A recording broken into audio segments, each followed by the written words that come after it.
Hello everyone, myself Kundan Misra welcomes you all at Wise IAS, India's most affordable platform for the preparation of various civil services examinations across the country. In the last class, we discussed about a few aspects of the plate tectonic theory. What we discussed were the background of the theory, the evolution of the theory, the meaning of and the characteristics of plates, different types of plates and their respective characteristics, and lastly the various margins of plate. जो plate margins हम बात करते हैं, plate boundaries जो हम बात करते हैं, वो प्लेट टेक्टोनिक थ्योरी के अकॉर्डिंग कितने तरह की होती है, कौन कौन सी होती है और किससे रिलेटेड कौन सा जियोलॉजिकल इवेंट होता है. तो ये सारी चीजें हमने first part of the plate tectonic theory में डिस्कस करी थी और हमने बताया था कि चूंकि प्लेट टेक्टोनिक थ्योरी एक बड़ा सा एक वास्ट एरिया है in the section of geomorphology और साथ ही साथ one of the most important area भी है. तो इसलिए हमारे लिए यह जरूरी था कि इसको हम थोड़े डिटेल में सारे एस्पेक्ट्स को पूरी तरह से कवर करते हुए देखना, और इसलिए हमने इसे दो भागों में बांट दिया था. अब ये सेकंड पार्ट हम करने जा रहे हैं प्लेट टेक्टोनिक थ्योरी का, जिसमें हम आगे की बातें देखेंगे कि प्लेट टेक्टोनिक थ्योरी जो है कैसे सारे जियोलॉजिकल इवेंट्स को एक्सप्लेन करता है. यानी plate tectonic theory mountain building के बारे में क्या बोलता है, कैसे माउंटेन बिल्डिंग होती है, वोल्केनिज्म के बारे में क्या बोलता है, सिस्मिसिटी के बारे में क्या कहता है. साथ ही साथ हम आगे देखेंगे कि कौन से मैकेनिज्म्स हैं जो कि प्लेट टेक्टोनिक थ्योरी को सपोर्ट करती हैं, यानी कौन कौन से फोर्सेस हैं जो प्लेट मोशन को एक्चुअली में सपोर्ट करते हैं. और फिर हम देखेंगे कि कौन कौन से एविडेंसेस हमें मिले हैं जो कहीं ना कहीं प्रूफ करते हैं कि yes the postulates of the plate tectonic theory are correct and accurate. फिर हम थोड़ा सा क्रिटिकल इवैल्यूएशन को भी देखेंगे कि कैसे प्लेट टेक्टोनिक थ्योरी को उसके इवोल्यूशन के बाद, उसके प्रोपोजिशन के बाद बहुत सारे तरीकों से, बहुत सारे साइंटिस्ट, बहुत सारे थॉट्स द्वारा क्रिटिसाइज भी किया गया. और लास्टली हम इसको कंपेयर करेंगे कॉन्टिनेंटल ड्रिफ्ट थ्योरी से कि कैसे ये कॉन्टिनेंटल ड्रिफ्ट थ्योरी से सिमिलर है, कैसे कॉन्टिनेंटल ड्रिफ्ट थ्योरी से ये डिफरेंट है, और कैसे हम ये कह सकते हैं कि plate tectonic theory is an improvement over the continental drift theory. तो ये सारी बातों को हमें आज इसके वाले पार्ट 2 वाले लेक्चर में करने हैं. तो चलिए हम स्टार्ट करते हैं प्लेट टेक्टोनिक थ्योरी और माउंटेन बिल्डिंग से कि कैसे प्लेट टेक्टोनिक थ्योरी एक्सप्लेन करता है माउंटेन बिल्डिंग को. ये हमारा सेकंड पार्ट है लेक्चर 10 के ही अंदर में, जो प्लेट टेक्टोनिक थ्योरी हम डिस्कस कर रहे थे. तो कौन कौन से कंपोनेंट्स हमें करने हैं इस बार एक्सप्लेन इस सेकंड पार्ट में. आप देख सकते हैं plate tectonic theory and mountain building. One of the most important challenge during the formation of these theories was the mountain building process. कि आखिर कौन सा प्रोसेस है, किस प्रोसेस के थ्रू ये इतने सारे वर्ल्ड के माउंटेन्स बन रहे हैं, डिफरेंट टाइप्स ऑफ माउंटेन्स. कुछ का अलाइनमेंट नॉर्थ साउथ है, कुछ का अलाइनमेंट ईस्ट वेस्ट है, राइट, कुछ जो है डिफरेंट फॉर्मेशंस के हैं. तो ये जो माउंटेन बिल्डिंग प्रोसेस था वो इतना कॉम्प्लेक्स, कॉम्प्लिकेटेड था कि it was very difficult for one particular theory to explain all the mountains over this earth. और इसके लिए कई सारे थ्योरीज आए गए, कुछ को क्रिटिसाइज किया गया, कुछ को एक्सेप्ट किया गया, कुछ को रिजेक्ट किया गया. But lastly plate tectonic theory कुछ हद तक बहुत ही लॉजिकल और साइंटिफिक एक्सप्लेनेशन देने में समर्थ था माउंटेन बिल्डिंग से रिलेटेड. उसके बाद हम बात करेंगे वोल्केनिज्म्स को कि वोल्केनिज्म्स जो हैं पूरे अर्थ पे वो कैसे प्लेट टेक्टोनिक थ्योरी इनको एक्सप्लेन करता है, इनके डिस्ट्रीब्यूशन को कैसे जस्टिफाई करता है, ये देखेंगे. फिर सिस्मिसिटी की बात करेंगे. सिस्मिसिटी मींस कि द लोकेशन ऑफ अर्थक्वेक, जो अर्थक्वेक के रीजन्स हैं वो कैसे वर्ल्ड में डिस्ट्रीब्यूटेड है, लोकेटेड है डिफरेंट रीजन्स में. तो उनके बारे में प्लेट टेक्टोनिक थ्योरी की क्या राय है, किस तरीके से वो सिस्मिसिटी के डिस्ट्रीब्यूशन को एक्सप्लेन करता है, कौन कौन से रीजन्स पे अर्थक्वेक्स आते हैं फ्रीक्वेंटली, और क्या क्या उसके इंपैक्ट्स, क्या क्या उस किस तरह के उनके नेचर होते हैं. यानी कि डीप फोकस अर्थक्वेक है कि मॉडरेट फोकस अर्थक्वेक है कि सैलो फोकस अर्थक्वेक है, अर्थक्वेक की मैग्नीट्यूड कैसी होगी, ये डिपेंड करेगा कि different different boundary regions of the plates. अब driving mechanism of plate tectonic theory बात करेंगे कि कौन कौन से फोर्सेस जो है रिस्पॉन्सिबल हैं प्लेट मोशन को. बेसिकली क्या है प्लेट टेक्टोनिक थ्योरी की प्लेट के ही मोशन से रिलेटेड जो बाउंड्रीज, मार्जिन्स बन रहे हैं, जो इंटरेक्शंस हो रहे हैं, इसी के बेसिस पे पूरा प्लेट टेक्टोनिक थ्योरी डिपेंड है. तो क्या फोर्स है, क्या ड्राइविंग मैकेनिज्म है, ये देखेंगे. फिर evidence in support, critical evaluation और कंपैरिजन. तो ये सारे 7 कंपोनेंट्स हमें डिस्कस करने हैं आज के डिस्कशन में. तो चलिए हम स्टार्ट करते हैं माउंटेन बिल्डिंग से कि माउंटेन बिल्डिंग के बारे में प्लेट टेक्टोनिक थ्योरी क्या कहता है. सी According to plate tectonic theory, mountain building occurs at only the convergent boundary. यानी जहां दो प्लेट्स कन्वर्ज कर रहे हैं वहां पे माउंटेन बिल्डिंग प्रोसेस होती है। अब पिछले क्लास में हमने कन्वर्जेंट बाउंड्री के बारे में डिस्कस कर रखी है कि कन्वर्जेंट बाउंड्री कैसी होती है, क्या है।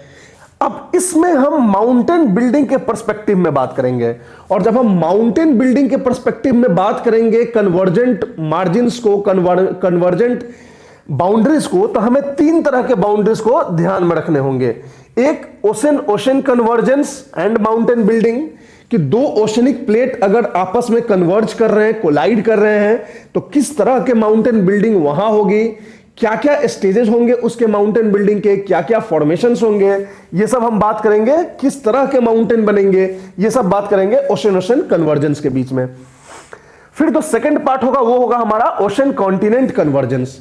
एक प्लेट अगर ओशेनिक हो, एक प्लेट कॉन्टिनेंटल हो, तो उस कंडीशंस में क्या प्रोसेस होगा माउंटेन बिल्डिंग की, किस तरह के माउंटेन्स बनेंगे, उनके क्या फीचर्स होंगे और क्यों रेस्पेक्टिव फीचर्स होंगे, ये सब हम इनके बीच में बात करेंगे। फिर तीसरा होगा continent continent convergence. What if both the colliding plates are continental in nature, तो उस कंडीशन में क्या होगा और उस कंडीशन में किस तरह के माउंटेन्स बनेंगे, यही सारी चीजें हमको डिस्कस करनी है इन तीनों के अंदर, राइट। चलिए, पहला जो है हमारा कन्वर्जेंस टाइप जो है वो ओशन ओशन कन्वर्जेंस टाइप है। अब ये ओशन ओशन कन्वर्जेंस टाइप में हम क्या बात करेंगे, इसको हम बोलते हैं island arc orogenesis. Island arc, ये आइलैंड आर्क क्या होता है? ये आइलैंड आर्क जो है मिड ओशंस में, ओशंस के बीच में हमें अ चेन ऑफ आइलैंड्स दिखते हैं, and that chain is in the form of an arcuate shape, right. मतलब कि आपको पैसिफिक में बहुत दिखेगा कि बीच में जो है ऐसे ऐसे ऐसे ऐसे आइलैंड्स बने हुए हैं, और ये एक आर्क्यूएट शेप में बना हुआ है, एक आर्क बनाते हुए बना है। तो इस तरह के आइलैंड्स कैसे बने बीच समुद्र में और क्या प्रोसेस रही, इसको हमें देखने हैं, और इसी को हम बोलते हैं आइलैंड आर्क। ओरोजेनेसिस का मतलब होता है माउंटेन बिल्डिंग फॉर्मेशन। एक्चुअल में ये एक तरह के माउंटेन्स होते हैं, एक्चुअल में ये लोग एक तरह के माउंटेन्स होते हैं जो ओशन के बॉटम पे बने हुए होते हैं। और चूंकि यही माउंटेन्स जो है वो सरफेस ऑफ वाटर जो होता है ओशन वाटर, उससे बाहर आ गए हैं, तो हमें ये माउंटेन्स नहीं दिखते हैं बल्कि आइलैंड्स लगते हैं। हमें लगता है कि ये एक आइलैंड्स है, बट एक्चुअल में इनके आप रूट में जाओगे तो यू विल फाइंड कि ऐसे पूरा ओशन वाटर है और इस पे ये ऐसे माउंटेन्स बने हुए हैं। They are in that kind of shape, but only this part is visible, and that's why what we think that it is an island, but it is not actual in island, it is in like a mountain। ठीक, तो ये हमारा पूरा हो गया। Island आप इनको बोल सकते हो, any land above the surface of the water is island, but actually they are volcanic mountains. तो ये आइलैंड आर्क ओरोजेनेसिस होता है। आइलैंड आर्क ओरोजेनेसिस बनता है जब दो ओशनिक प्लेट कन्वर्ज करते हैं, कोलाइड करते हैं, तो उससे हमें आइलैंड आर्क देखने को मिलता है। अब प्रश्न है कि ये आइलैंड आर्क जो है ओरोजेनेसिस है वो कैसे होता है। इसको आप डीप में थोड़े समझने के लिए स्टेजेस में बांट सकते हैं कि जब कन्वर्जेंस होती है तो सबसे पहले क्या होता है, फिर क्या होता है, और फिर क्या होता है, और फिर क्या बनता है। इसको हम पहले देख सकते हैं कि सबसे पहले जब भी कन्वर्जेंस होता है तो एक डीप ओशियानिक ट्रेंच बनती है। ट्रेंच मतलब एक खाई की तरह, वैली की तरह स्टिप स्लोप जो है ट्रेंच बनता है, और उसी ट्रेंच के अलोंग जो सबडक्टिंग प्लेट होता है वो नीचे सिंक होता है और मेल्ट होता है, और उसके मेल्टिंग की वजह से वोल्केनिक इरप्शन होता है अपोजिट साइड में। उस प्लेट के ऊपर वोल्केनिक इरप्शन होता है जो सबडक्ट नहीं हो रहा है। अब इसको आप विथ डायग्राम देख सकते हैं।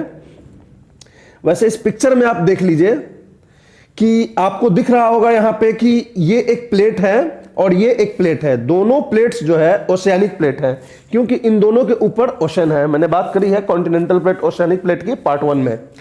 ये प्लेट और ये प्लेट कन्वर्ज हो रहा है, आपस में कोलाइड हो रहे हैं, कन्वर्ज हो रहे हैं। तो in the process of convergence this plate is subducting below this one plate. इस प्लेट के नीचे ये प्लेट सबडक्ट हो रहा है। दोनों ओशियनिक हैं तो उसमें वो वाला प्लेट सबडक्ट होगा जो पुराना है, जो पुराना होगा वो हेवियर होगा, उसकी डेंसिटी थोड़ी ज्यादा होगी, तो इसलिए ये वाला प्लेट शायद पुराना है, पैसिफिक प्लेट है, ये इससे पुराना है फिलिपाइन प्लेट से, तो इसलिए पैसिफिक प्लेट जो है अंदर जाएगा। अब ये सबडक्शन होंगे तो in the zone of subduction यहां एक ट्रेंच क्रिएट हो रहा है और इसको बोलते हैं हम subduction zone, because along this line, along this area there is a subduction of plate.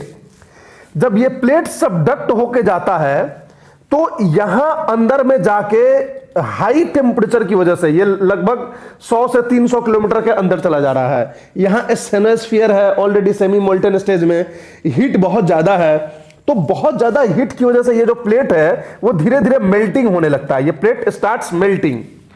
अब नाउ आपको पता है कि with depth the density is increasing, और ये जो प्लेट गया है इस डेप्थ में वो गया है ऊपर से, तो इसकी जो डेंसिटी है ये रीजन की, इस प्लेट की जो डेंसिटी है वो अपने सराउंडिंग रॉक्स की डेंसिटी से कम होगी, तो ये लेस डेंस मटेरियल यहां पे मेल्ट हो जा रहा है सराउंडेड बाय डेंसर मटेरियल, इससे ज्यादा डेंस मटेरियल सराउंडेड है। तो जब भी कोई लाइटर मटेरियल अपने डेंसर मटेरियल सराउंडिंग में होता है तो लाइटर मटेरियल हमेशा ऊपर आने की कोशिश करता है। There is a force of buoyancy that uplift the lighter materials from the denser surrounding. तो ये जो मैग्मा है ये अपलिफ्ट होने की कोशिश कर रहा है और कहीं पे उसको किसी तरह का क्रैक, किसी तरह का वीक जोन मिलता है तो ये इरप्शन हो जाता है, वोल्केनिक इरप्शन, एक huge central type explosive volcanic mountains formed. और ये जो प्लेट है आप यहां पे 2 डायग्राम में देख रहे हो आप, ये जो है एक आप 3 डायग्राम में अगर सोचोगे तो ये पूरा एरिया सबडक्ट हो रहा है, you are only this part is visible, ये पूरा एरिया सबडक्ट हो रहा है और सेम प्रोसेस अंदर में चल रहा है। तो आप दूसरे प्लेट पे जो नहीं सबडक्ट कर रहा है आप देख सकते हो कि वहां पे कैसे वोल्केनिज्म इरप्ट होगा, ऐसे वोल्केनिक इरप्शंस होंगे पूरे प्लेट पे, और ये पूरे एक लाइन में होता है, वो स्ट्रेट लाइन नहीं आर्क्यूएट शेप होता है, क्योंकि जो प्लेट्स होते हैं वो खुद ही बिल्कुल स्ट्रेट नहीं होते हैं, उनका जो शेप होता है वो डिसकंटिन्यूअस होता है, कोई आर्क्यूएट शेप का होता है, किसी शेप का होता है। तो ये माउंटेन्स ये आप देख लो तो लाइन से ये माउंटेन्स बीच ओशन में बन रहे हैं, इस प्लेट के ऊपर ये माउंटेन्स बन रहे हैं, और ये माउंटेन्स जब बनते बनते जब वो सरफेस से ऊपर आ जाते हैं तो they look like what? They look like islands or they are in the arcuate form, that's why we say them island arc, और इस पूरे फॉर्मेशन को हम बोलते हैं island arc orogenesis। अब बेस्ट एग्जांपल आपको दिख जाएगा हमारा जापान का। हमारा जो जापान है जो 4 आइलैंड से बना हुआ है, इन लाइन से एक आर्क शेप में है, वो चारों वोल्केनिक माउंटेन्स हैं जो कि सरफेस के ऊपर आ चुके हैं, and their formation can be best called as the island arc orogenesis. जो जापानीज आइलैंड्स हैं वो आइलैंड आर्क ओरोजेनेसिस है। अब हमने जो है इसमें 3 स्टेजेस में इस पूरे प्रोसेस को बांट दिया है। पहले स्टेजेस में हमने formation of deep oceanic trench बोल दिया है, जब प्लेट कन्वर्ज हो रहा है तो ओल्डर जो फॉर्मेशन वाला होगा वो अंदर जाएगा और एक सबडक्शन जोन क्रिएट होगा और इससे ट्रेंच बनेगा। दूसरे में हमने क्या बोला है, sinking and melting of plate, और तीसरे में बोला है वोल्केनिक इरप्शन। अब इसको आप जो पूछा जाए स्टेज वाइज तो आप भी इस तरह से स्टेज वाइज इसको फिगर के साथ देख सकते हैं। जैसे स्टेज 1 में जो होगा वो आप दिखाएंगे कि 2 प्लेट जो है आपस में कन्वर्ज हो रहे हैं, दीज 2 प्लेट्स आर कन्वर्जिंग, और इनके कन्वर्जेंस की वजह से यहां पे एक ट्रेंच क्रिएशन होगा। That should be the first stage. First stage में केवल ट्रेंच क्रिएशन आप दिखाएंगे, राइट।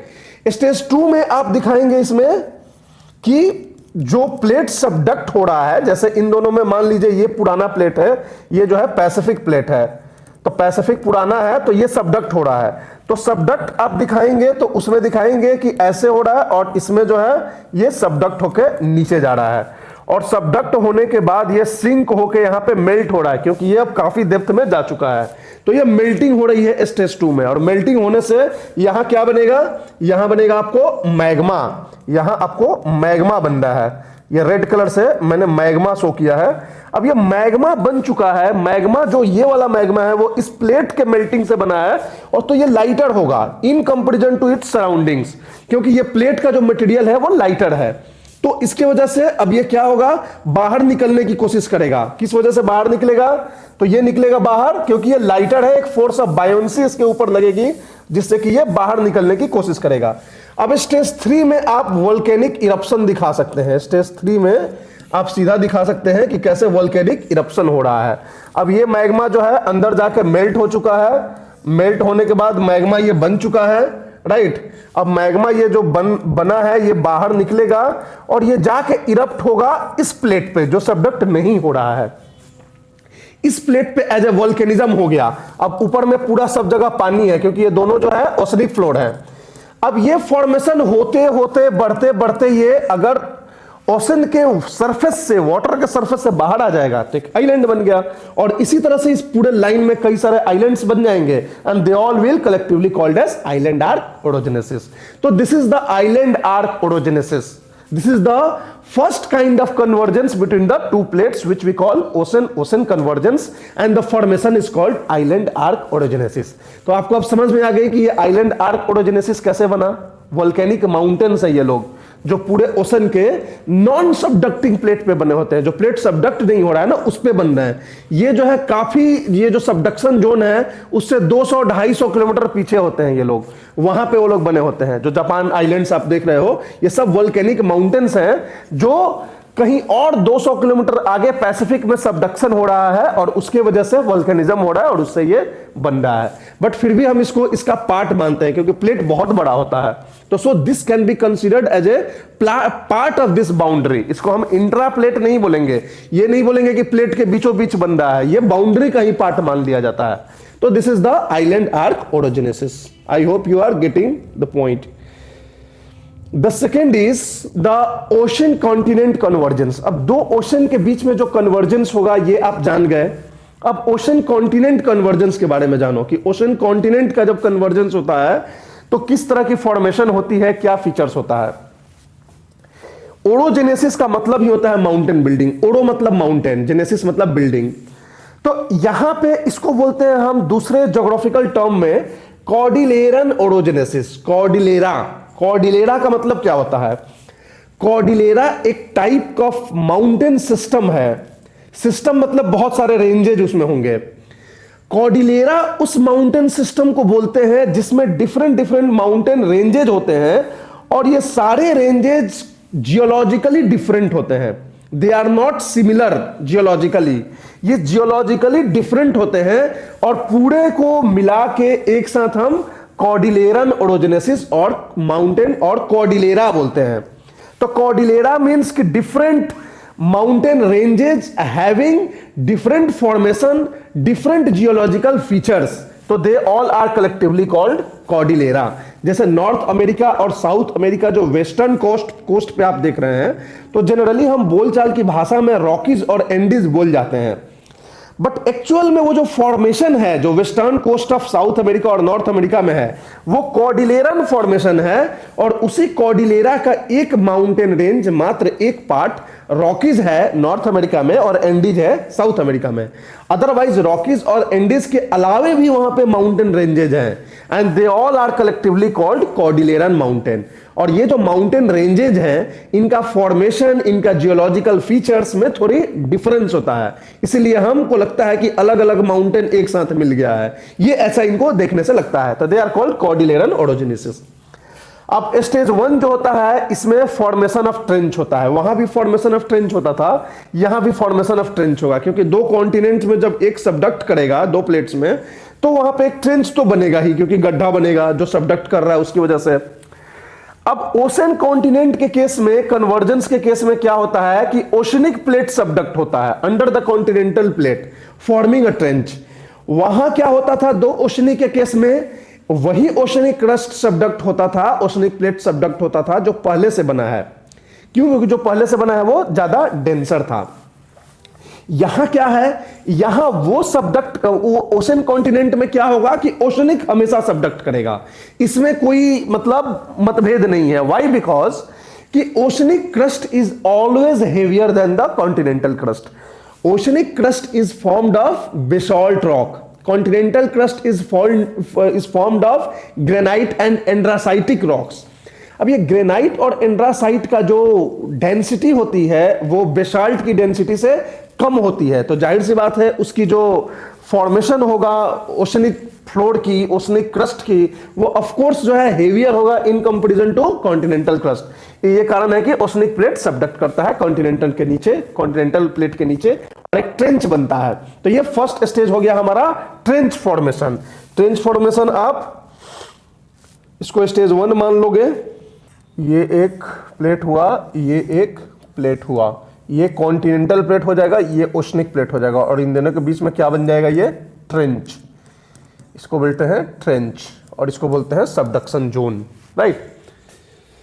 अब हमारा स्टेज 2 में क्या होगा? स्टेज 2 में देखें तो स्टेज 2 होता है सेडिमेंटेशन ऑफ ट्रेंच। अब इस ट्रेंच में क्या होगा कि सेडिमेंट्स फिल होंगे, मतलब ये जो ट्रेंच होगा इसमें रिवर्स जो है सेडिमेंट्स लेके आएंगे। रिवर्स कहां से सेडिमेंट्स लेके आएंगे? कॉन्टिनेंट की तरफ से सेडिमेंट्स लेके आएंगे, क्योंकि नदियां तो कॉन्टिनेंट पे ही चलती हैं। तो रिवर्स होंगे, वो सेडिमेंट्स लाएंगे। सी वेव्स जो होंगे वो भी सेडिमेंट्स लाएंगे। तो ओशन के फ्लोर से भी सेडिमेंट्स आएगा, कॉन्टिनेंट के फ्लोर से भी सेडिमेंट आएगा, और दोनों साइड से सेडिमेंट्स आके जो ट्रेंच होगा, जो गड्ढा होगा, वो धीरे धीरे उसका सेडिमेंटेशन होकर सैलो बेसिन बन जाएगा। वो जो है छिछला हो जाएगा, सैलो हो जाएगा, और इस तरह के सैलो बेसिन्स को हम ज्योग्राफी में जियोसिंक्लाइंस बोलते हैं, जियोसिंक्लाइंस। और ये बिल्कुल लंबा सा होता है, narrow, long, shallow depression. Earlier it was trench, but due to filling of sediments it become geosyncline. Trench था तब जब पूरा गड्ढा था, अब धीरे धीरे धीरे धीरे धीरे धीरे धीरे धीरे इसके अंदर भर गया क्या? सेडिमेंट्स। तो अब ये ऐसा बन गया और इसको बोल देते हैं जियोसिंक्लाइंस। तो ये जियोसिंक्लाइंस एक फॉर्मेशन हो जाता है वहां पे सेकंड पार्ट में सेडिमेंटेशन की वजह से। और ये जो सबडक्टिंग प्लेट होता है, जो सबडक्ट हो रहा है, वो 100 से 150 किलोमीटर की डेप्थ में जाके मेल्टिंग शुरू हो जाता है उसकी, जैसे ओशन में होता था। तो जैसे ओशन वगैरह में होता था, ओशन कन्वर्जेंस में, सेम तरह का यहां भी सिंकिंग एंड मेल्टिंग जो है होगा, बट उसके साथ साथ ऊपर में यहां पे सेडिमेंटेशन ऑफ द ट्रेंच भी होगा। तो यहां देख लो तो सेडिमेंट्स फिल हो रहे हैं ट्रेंच में, सेडिमेंटेशन हो रहा है, और इधर में जो है इसकी मेल्टिंग हो रही है, मेल्टिंग हो रही है। और मेल्टिंग होने से क्या होगा? मैग्मा फॉर्मेशन होगा, और वो किधर निकलना चाहेगा? नॉन सबडक्टिंग प्लेट पे। And which is the non subducting plate? Continental plate. तो ये जो वोल्केनिज्म होगा आप स्टेज 3 में देखेंगे कि यहां पे वोल्केनिक माउंटेन बन जाएगा। यहां पे क्या बन जाएगा? Volcanic mountains, series of volcanic mountains बन जाएंगे, जिनको कलेक्टिवली हम क्या बोलेंगे? कॉन्टिनेंटल आर्क बोलेंगे। वहां पे हमने आइलैंड आर्क बोला था, क्यों? क्योंकि वहां वो आइलैंड की तरह दिखते थे, माउंटेन की तरह नहीं दिखते थे। यहां जो है कॉन्टिनेंट पे ये दिखेंगे, यहां पानी नहीं है, पानी के अंदर नहीं है, सब कुछ जो दिख रहा है वो जमीन पे है। तो कॉन्टिनेंट पे ये माउंटेन आर्क्यूएट शेप में क्या कहलाएंगे? कॉन्टिनेंटल आर्क और कॉन्टिनेंटल वोल्केनिक आर्क। तो इस तरह का फॉर्मेशन होगा। और ट्रेंच में क्या होगा? साथ ही साथ ट्रेंच में जो सेडिमेंट्स इकट्ठे हुए थे वो फोर्स ऑफ कंप्रेशन की वजह से लिथिफाइड हो जाएंगे, एक सेडिमेंट्री रॉक काइंड ऑफ बन जाएंगे। हमने सेडिमेंट्री रॉक के फॉर्मेशन में बताया था कि पहले सेडिमेंटेशन होता है, सेडिमेंटेशन में अगर कंप्रेशन होगा तो सारे सेडिमेंट्स जो है एक दूसरे से चिपक के एक्रिएट होके, और कंप्रेशन होगा तो लिथिफाइड हो जाएंगे। लिथिफाइड मतलब एक रॉक बन जाएंगे, लिथिफिकेशन हो जाएगी सारे सेडिमेंट्स की, और एक सेडिमेंट्री रॉक काइंड ऑफ बन जाएगा दोनों प्लेट के बीच में जो ट्रेंच है उसमें। तो इसमें क्या होगा? एक तो होगा आपका कंप्रेशन की वजह से सेडिमेंट्स लिथिफाइड हो जाएंगे, और दूसरा क्या होगा कि जो मैग्मा बना था sinking and melting of the subducting plate, subducting oceanic plate, वो अब क्या होगा? बाहर निकल जाएगा in the form of volcanic mountains, and those volcanic mountains would collectively be called continental volcanic arc। अब आप इसको देख लो पिक्चर से स्टेज 3 को। आपने स्टेज 1 देख लिया, ट्रेंच बन रहा है। स्टेज 2 देख लिया कि ट्रेंच का सेडिमेंटेशन हो गया, और इधर साथ साथ इसका मेल्टिंग शुरू हो गया ओशनिक क्रस्ट का। अब स्टेज 3 देखोगे कि ये सेडिमेंटेशन जो है, सेडिमेंट्स जो है लिथिफाइड हो जाएंगे, और ये जो मेल्टेड मैग्मा है वो इरप्ट हो जाएगा, और इरप्ट होके दूसरे साइड में क्या बना देगा? ये बना देगा वोल्केनिक आर्क। तो स्टेज 3 को अगर आपको पिक्चर बनाना है, अब ये सब पिक्चर में हैंड डायग्राम इसलिए दे रहा हूं क्योंकि आपको जो है एग्जाम्स में ये हैंड से बनाने को आएंगे, तो इसलिए ऐसे डायग्राम्स को आप जो है सीखना बनाने को हाथ से। ये जो है ट्रेंच था, ट्रेंच में अब क्या है कि पहले सेडिमेंट्स थे, अब ये पूरा सेडिमेंट्री रॉक बन चुका है, ये हार्ड होके एक रॉक बन चुका है अब। और इधर जो मैग्मा जो है वो अब बाहर निकल के और क्या हो जाएंगे मैग्मा, ये सब यहां पे वोल्केनिक माउंटेन बना देंगे। और ये वोल्केनिक माउंटेन पूरे जो है प्लेट पे, ये जो प्लेट जो सबडक्ट नहीं हो रहा है, इस प्लेट पे लाइन से वोल्केनिक माउंटेन ऐसे बन जाएंगे। और ये वोल्केनिक माउंटेन्स जो लाइन से बनेंगे इनको हम क्या बोलेंगे, कॉन्टिनेंटल वोल्केनिक आर्क। तो इधर स्टेज 3 में कॉन्टिनेंटल वोल्केनिक आर्क बन गया और ये पूरा लिथिफाइड हो गया। अब आगे देखोगे कि स्टेज 4 में कंप्रेशन जो होगा उसकी वजह से ये जो लिथिफाइड पार्ट है ये फोल्ड होके और माउंटेन बन जाएगा। अब ये एक रॉक है, अब एक सेडिमेंट्री रॉक है। अब इसमें आप कंप्रेशन डालोगे तो क्या होगा, वो सीधा है ऐसे होके फोल्ड माउंटेन बन जाएगा और एक पैरेलल रेंजेस ऑफ माउंटेन्स बन जाते हैं। यहां पे स्टेज 4 में हम वही देखेंगे कि कैसे ये सारे पैरेलल रेंजेस ऑफ माउंटेन बन जाते हैं, folding to form tectonic arc. और ये जो पैरेलल माउंटेन रेंजेज हो जाते हैं इनको हम टेक्टोनिक आर्क बोलते हैं। ये सारी चीजें जो होती है ना पूरे सरफेस पे आर्क फॉर्मेशन में बनती है।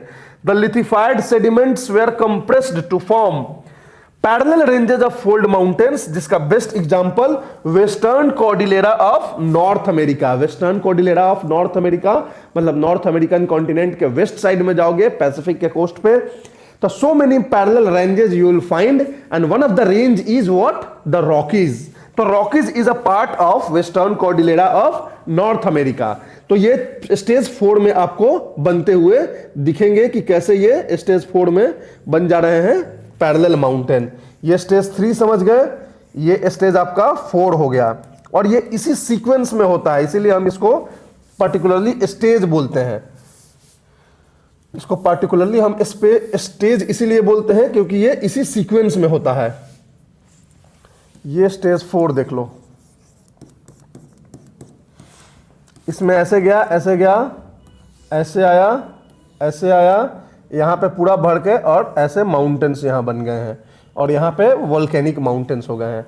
तो आप देखो यहां पे, तो यहां वोल्केनिक आर्क है, यहां टेक्टोनिक आर्क है। टेक्टोनिक आर्क मतलब कि कंप्रेशन की वजह से, फोल्डिंग की वजह से ये टेक्टोनिक आर्क हो गया, यहां पे वोल्केनिक आर्क हो गया, राइट। तो इस तरह से आपको माउंटेन दिखेगा, mountain number 1, mountain number 2, mountain number 3 और इस तरह से लाइन से जो है अलग अलग माउंटेन होंगे। अब यहां भी डिफरेंट डिफरेंट माउंटेन बनते हैं, एक माउंटेन नहीं बनता है क्योंकि ये जियोसिंक्लाइन जो होता है उसको अब सेडिमेंट्स इधर से भी आ रहे हैं, कॉन्टिनेंट की तरफ से भी, ओशन की तरफ से भी सेडिमेंट्स आ रहे हैं। तो जो जियोसिंक्लाइन बना था वो खुद ही 2 पार्ट में बना था। एक पार्ट जो कॉन्टिनेंट वाले साइड था वो कॉन्टिनेंटल सेडिमेंट था, जो ओशन वाले साइड था वो मैरीन सेडिमेंट्स था और दोनों तरह के सेडिमेंट से वो लिथिफाइड रॉक बना था। तो जब फोल्डिंग हुई तो एक कॉन्टिनेंटल सेडिमेंट्स का रॉक का फोल्डिंग हो गया और एक ओशनिक सेडिमेंट्री रॉक्स का फोल्डिंग हो गया। तो इन दोनों माउंटेन रेंजेस के आप कंपोजिशन को देखोगे, उनके आप स्ट्रक्चर को देखोगे इनके, तो आपको डिफरेंस दिख जाएगा। यहां जो कंपोजिशन है वो आपको कॉन्टिनेंट डिराइव्ड दिखेगा क्योंकि कॉन्टिनेंट से जो डिराइव हुए थे सेडिमेंट्स उनके फोल्डिंग से ये बना, और ये दिखेगा आपको मैरीन सेडिमेंट्स डिराइव्ड दिखेगा। इसका कंपोजिशन आपको लगेगा कि जो रॉक्स हैं वो मैरीन सेडिमेंट, मैरीन डिराइव्ड है, मतलब कि ओशनिक सरफेस से ये डिराइव्ड है। तो इस तरह से ये दोनों अलग अलग हो जाते हैं और ये तो ऑलरेडी अलग है क्योंकि ये वोल्केनिक है। तो इस तरह से आपको दिख रहा है कि 3 माउंटेन रेंजेज अगर हो रहे हैं तो तीनों का जियोलॉजिकल फॉर्मेशन, तीनों का जियोलॉजिकल फीचर्स डिफरेंट हो जाते हैं और इन्हीं को हम कलेक्टिवली कॉर्डिलेरा बोल देते हैं कि ये जो है कॉर्डिलेरा है। मतलब कि mountain ranges which are parallel but they are geologically different, formed differently, तो इसलिए इनको कॉर्डिलेरा ओरोजिनेसिस हम बोल देते हैं। कोई दिक्कत? तो ये हो गया आपका, इसका आप पिक्चर देख सकते हो यहां पे। ये हो गया ऑस्ट्रेलियन प्लेट, राइट। तो ये आपका क्या हो गया, आपको मतलब ओशनिक क्रस्ट हो गया, ये कॉन्टिनेंटल क्रस्ट हो गया, यूरेशियन प्लेट। इन दोनों के बीच में आपको ये माउंटेन रेंजेस बन जा रहे हैं। तो ये सारे माउंटेन जो है ओशन कॉन्टिनेंट प्लेट कन्वर्जेंस की वजह से कॉर्डिलेरन माउंटेन ओरोजेनेसिस और कॉर्डिलेरन ओरोजेनेसिस हम इसको बोल सकते हैं। तो that is all about the, यहां ये वॉल्केनिक आर्क हो गया और वॉल्केनिक आर्क के पहले इधर ये हो जाएगा आपको कॉन्टिनेंटल आर्क। तो इस तरह से, सॉरी कॉन्टिनेंटल आर्क नहीं, टेक्टोनिक आर्क, इस तरह से पूरे माउंटेन रेंजेस बन जाएंगे। अब तीसरा जो होगा उसको हम बोलेंगे continent continent convergence. Continent continent convergence मतलब इसको अल्पाइन और हिमालयन ओरोजेनेसिस भी बोलते हैं। अल्पाइन और हिमालयन इसलिए बोलते हैं क्योंकि एल्प्स ऐसे ही बना है, हिमालय ऐसे ही बना है। तो हमारे एल्प्स और हिमालय रिप्रेजेंट करते हैं कॉन्टिनेंट कॉन्टिनेंट कन्वर्जेंस को, और इस रीजन से हम इसको अल्पाइन और हिमालयन ओरोजेनी बोलते हैं। अब यहां क्या होता है ना कि कोई भी प्लेट जो है सबडक्ट नहीं करेगा, कोई भी प्लेट सबडक्ट नहीं करेगा। प्लेट की स्पेलिंग यहां गलत है। None of the plates subduct as both are continental and hence lighter in mass। देखो पहले ओशन में सबडक्ट हो जाता था, ओशन कॉन्टिनेंट में सबडक्ट हो जाता था, बट यहां सबडक्शन नहीं होता है जनरली। और अगर कुछ कहीं पे कुछ होता भी है तो अपर क्रस्ट वाला पार्ट है वो कोलाइड करता है, और नीचे का जो लिथोस्फीयर का पार्ट होता है वो भले ही टूट के और अंदर चला जाए किसी दूसरे प्लेट के नीचे, लेकिन जो ऊपर का जो सरफेस होता है वो दोनों ऐसे आके कोलाइड होता है। तो यहां पे इंटेंस कोलिजन होता है, और इंटेंस कोलिजन के बाद ये साथ में टुगेदर वेल्डेड हो जाते हैं, और इन दोनों के कोलिजन की वजह से बहुत सारे ब्रोकन रॉक्स होते हैं जो कि फोल्ड होके और माउंटेन्स बन जाते हैं।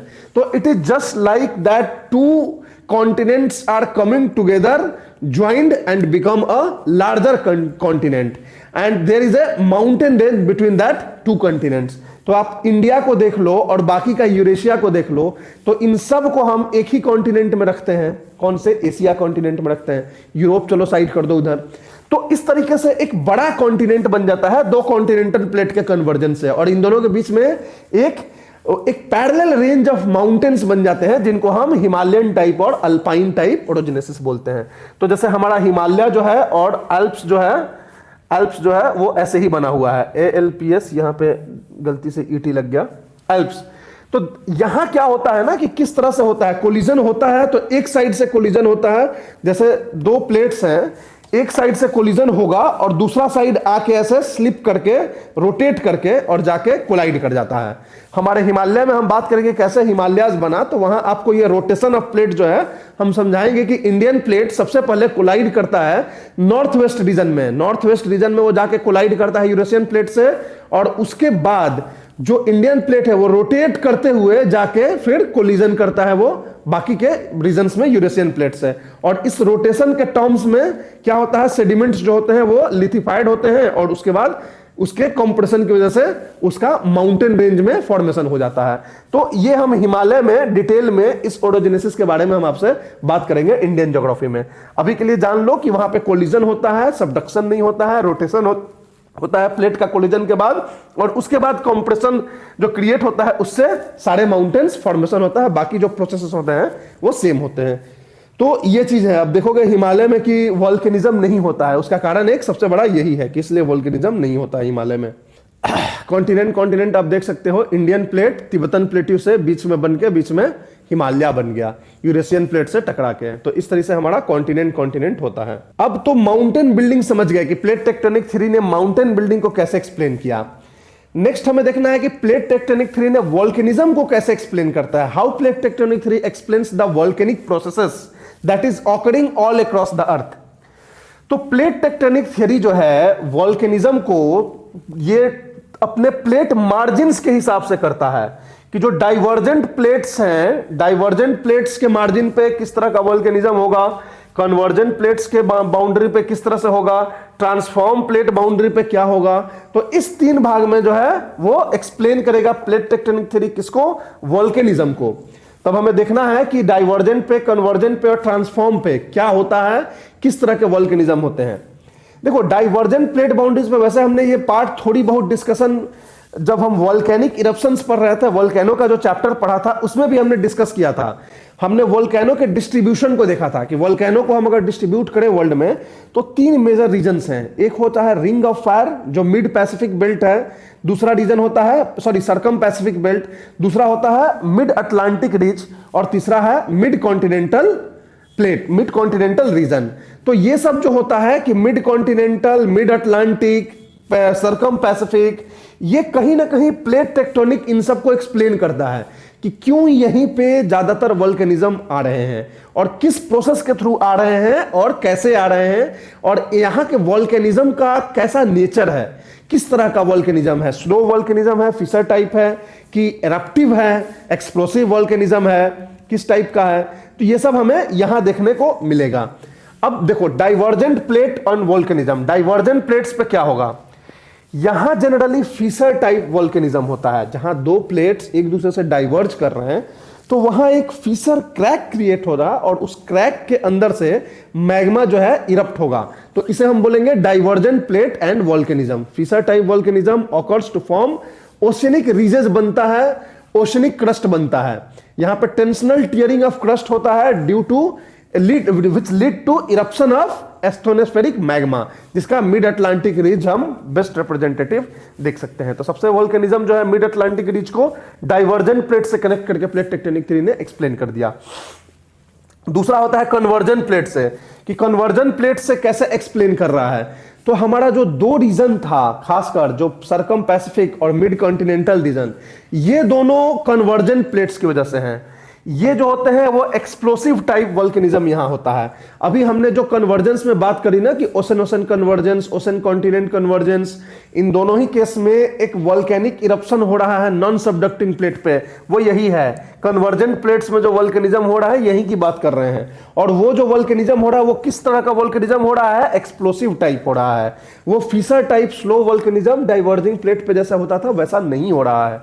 और यहां sinking of plate and melting की वजह से इरप्शन हो रहा है। प्लेट जब सिंक हो रहा है और मेल्ट हो जा रहा है तो मैग्मा फॉर्मेशन जो हो रहा है उसकी डेंसिटी अपने सराउंडिंग रीजन से कम होती है, जिसकी वजह से एक फोर्स ऑफ बायोंसी उस पर अप्लाइड होता है और उसकी वजह से वो बाहर की तरफ निकलने की कोशिश करता है।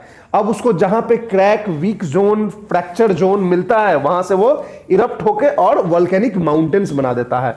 तो आप देखोगे कि पैसिफिक के चारों ओर जो है इस तरह के माउंटेन्स, वोल्केनिक इरप्शंस हुए पड़े हैं। जैसे कि पूरा जापान ले लो, फिलीपाइंस के पास ले लो, ये सब जो भी आप आइलैंड्स यहां देख रहे हो, they all are volcanic eruptions due to the convergence of ocean ocean plate. और रिंग ऑफ फायर जो है इसी की वजह से बन रही है। ये कन्वर्जेंस में ओशन ओशन भी है, ओशन कॉन्टिनेंट भी है। ये कन्वर्जेंस आपको पैसिफिक के ईस्टर्न साइड पे भी मिलेगा। ये रिंग ऑफ फायर जो है केवल पैसिफिक के वेस्ट साइड में तो नहीं है ना, तो ईस्ट साइड में भी है। ये तो अमेरिका के साइड में भी है। तो अमेरिका के साइड में जनरली ओशन कॉन्टिनेंट का कन्वर्जेंस हो रहा है और जापान के साइड में ओशन ओशन का कन्वर्जेंस हो रहा है। और दोनों ही केसेस में जो है क्या हो रहा है, वोल्केनिज्म हो रहा है और पूरा फायर का एक रिंग बन जा रहा है। तीसरा, ट्रांसफॉर्म प्लेट बाउंड्री पे क्या है वोल्केनिज्म का स्टेटस। यहां का स्टेटस है कि कोई वोल्केनिक इरप्शन नहीं होगा ट्रांसफॉर्म प्लेट बाउंड्री पे।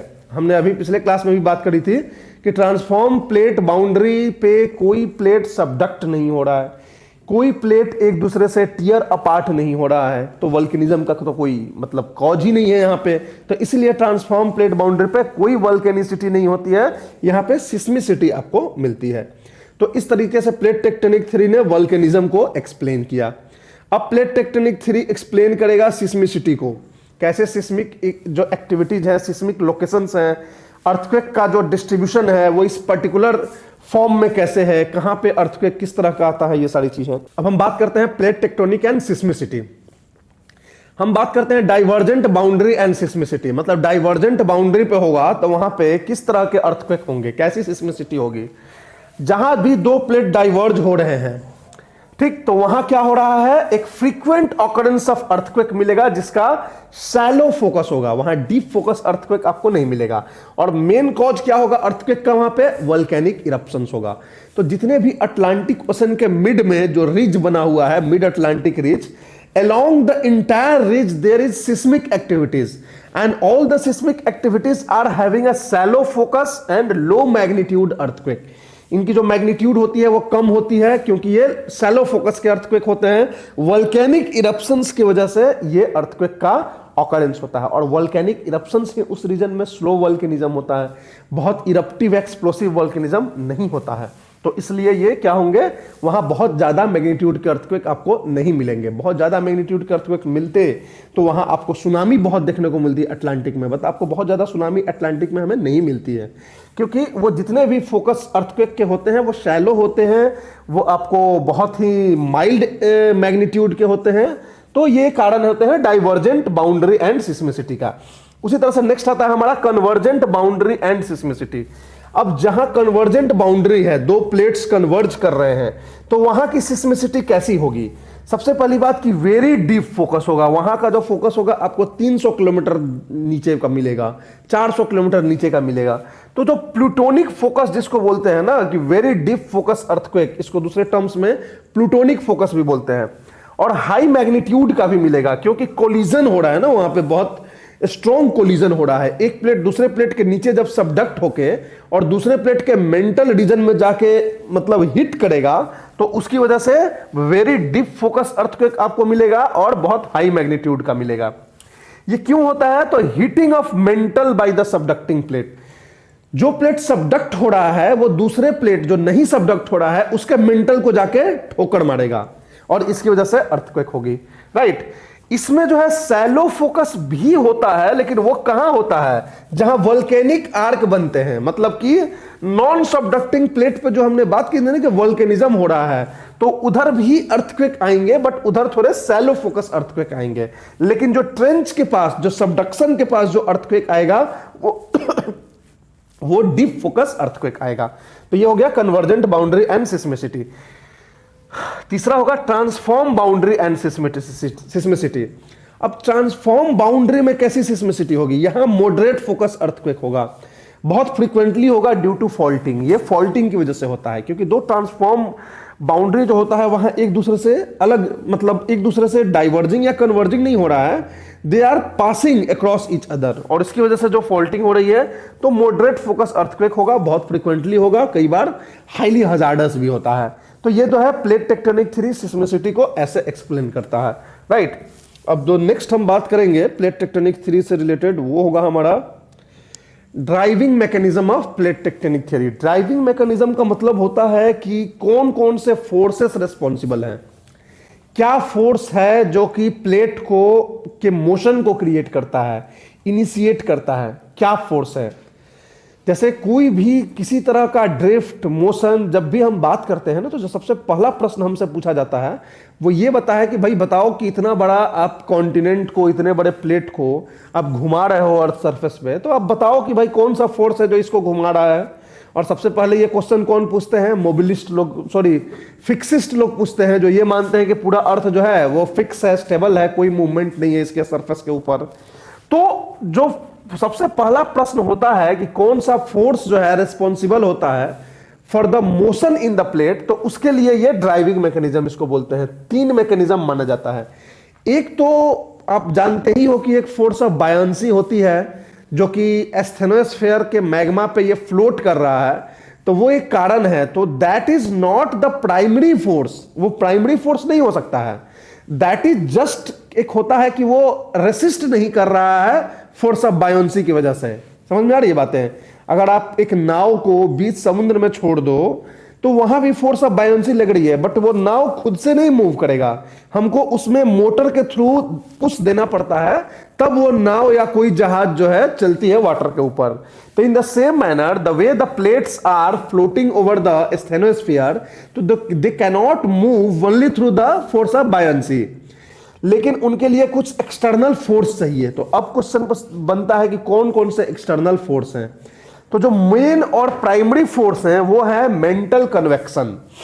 ये जो मेंटल कन्वेक्शन जो हमने कन्वेक्शनल करंट थियरी में बात करी है कि वो पॉइंट जहां मोल्टेन रॉक्स जो होते हैं अपवेल करते हैं, मतलब बाहर आते हैं और स्प्रेड कर जाते हैं स्टेनोस्फीयर में, तो इनकी वजह से एक टेंशनल स्ट्रेस क्रिएट होता है प्लेट्स पे। और ये टेंशनल स्ट्रेस जो है वो लिथोस्फेरिक प्लेट्स को डाइवर्ज करता है, एक दूसरे से दूर करता है, due to the tensional stress caused by lateral spread of magma along the upwelling zone. जहां अपवेलिंग हो रही है मैग्मा की और स्प्रेड हो रहा है, तो उसकी वजह से ये होगा।